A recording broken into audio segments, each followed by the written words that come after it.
Initially, I had chosen to remain silent. Hearing the courageous voices of my peers has given me the strength and voice to speak out and tell my story.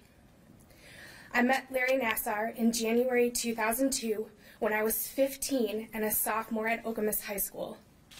I was young and naive with no experience of tragedy or hardship until my family was involved in a head-on car collision during Christmas break 2001.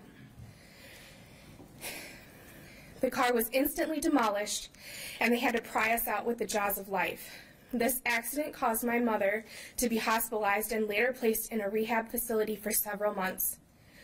Doctors fought to save her foot from amputation, and she endured a lifetime of experimental surgeries to repair it. It left our family friend who had joined us for part of her Christmas break in critical life-threatening condition with countless injuries, including spine and nerve damage that was never repaired. At one point, we thought she was going to die. I found myself in a wheelchair with a knee brace, wrist brace, and back brace due to compression fractures. Our family was referred to the famed Dr. Nassar. I was a dancer, and we were told that he would be able to help me. I wanted to get back to my life and to ballet as quickly as I could. My father, who wasn't involved in the accident, was trying to take care of my needs as well as be present for my mom while she was recovering in Ann Arbor. Our family was so vulnerable during this time. Dr. Nassar was kind to me. He took the time to make me feel important, successful, and cared for at a very difficult time for my family. I gave this man my trust, and I held to that trust for all of these years, never wanting to believe what I knew in my heart to be true. This man took advantage of me. I have grown up, and the waves of life and all its harshness have tossed across the edges of this pain and have rounded them. Perspective has been gained with time and made me forget much of what I felt in the moment. When I saw Nassar's face on the news, I immediately knew. I stopped dead in my tracks, and the truth came crashing down around me. This happened to me. This man inappropriately touched me, and it was wrong. Sometimes reality becomes much larger than we can physically calculate, and we have to break it down. In my moments with Nassar, I was robbed of my ability to dream for my future. I had to break things down much smaller in order to survive. As this man's hands were touching places that I'd never let anyone touch, I began to break it down as small as my 15-year-old mind could. I told myself I could make it one more second without exploding with all the anger inside of me. I could be a good kid. I could let this man help me without causing more trouble for my family, more grief for my father, the man who had been my confidant and white knight my entire life. One more second, Whitney. You can make it one more second. It went like this moment by moment, even after his touching ended. The complexity of what this man did to my emotional development is something I am only beginning to grasp. I was powerless to overcome my emotions or to get any sort of help because these were feelings I suppressed and thought I was crazy for having. Larry Nassar, along with stealing my innocence, left me with a complex feeling of being misunderstood. Misunderstood by my parents, by my doctors, by my friends. Most of all, I was misunderstood by myself.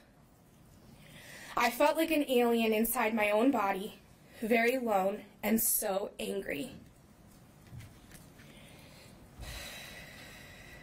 So I broke it down, as small as I could, and life became more manageable. In this process, I stopped thinking of my future. As a sophomore in high school, my dreams were pretty big. I went from dreaming of college, performing, and dancing to simply trying to make it one more moment. I would cry all of the time. I would skip class and hide in the bathroom and sob. I withdrew from friends and family. I spoke with anger in my voice and misguided blame on my lips. I stopped smiling. After years of love for ballet and dancing practically every day, I lost my love for performing along with my dreams. I had been a happy, confident young woman who performed in musicals and dance recitals, participated regularly in church activities and choirs, and I had goals for the future. You stole my light, Larry Nassar, and I am now taking it back.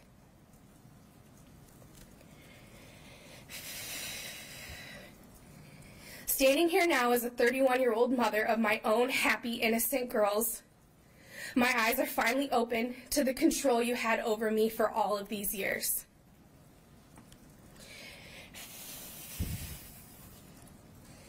To the impact that it had on many of my relationships and how intensely wrong and sick that it was. You not only sexually abused me, but emotionally abused me for 15 years after, in a way I had no knowledge of and thus no control over. I have questioned myself and second-guessed myself. I have cried out for help, and I have made many emotional decisions. I have also done the best that I can. And knowing how I felt inside, I have been proud of that.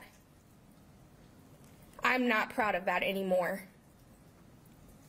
Now I am proud of my ability to stand face to face with the man who changed my life and move forward to reach my dreams. Nothing ever goes away until it teaches us what we need to know. I believe that it has taken all of these years for this to surface because many people did not want to listen to the lesson that needed to be learned. The power Larry Nassar held was given to him, and we are here to take it away.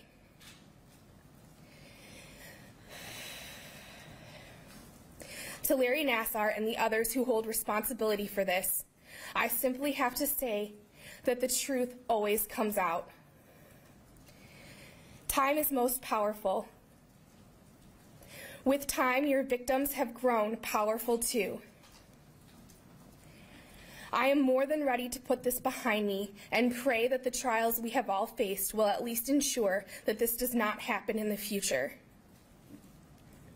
I place my faith in God and in our justice system and know that time is going to bring us the truth. Larry Nassar, I am glad to participate in the end for you, but let me tell you something. My success has only just begun.